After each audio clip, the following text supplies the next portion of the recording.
आज से इंडिया पर टैरिफ लगा दिया गया है, यानी जो पहले 25% तक था, अब 25% बढ़ाकर 50% कर दिया गया है।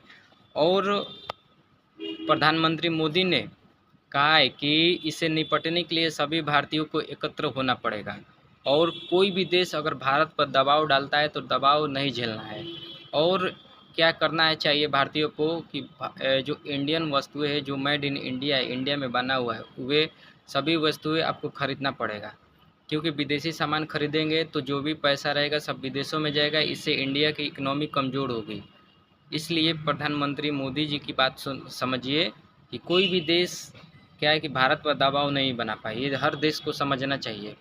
अमेरिका 50% टैरिफ लगा दिया है तो इसका मतलब ये थोड़ी ना है कि जो इंडिया के लोग हैं दब जाएंगे। बिल्कुल ये गलत है। आप लोगों को हिम्मत बांध कर रखनी है, दबना नहीं है। और कुछ लोग कह रहे हैं कि कोई असर नहीं पड़ेगा, असर पड़ेगा।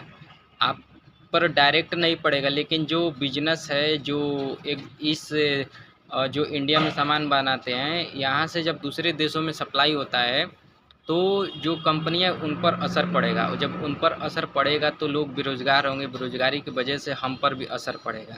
जो महंगाई क्या है कि बढ़ेगी और बहुत ही प्रॉब्लम समस्या हो सकती है।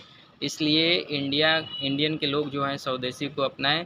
जो प्रोडक्ट बाहर जाएगा वो अगर खपत इंडिया में ही होगा तो इंडिया के लोगों को फ़ायदा होगा, इकनॉमी मजबूत रहेगी।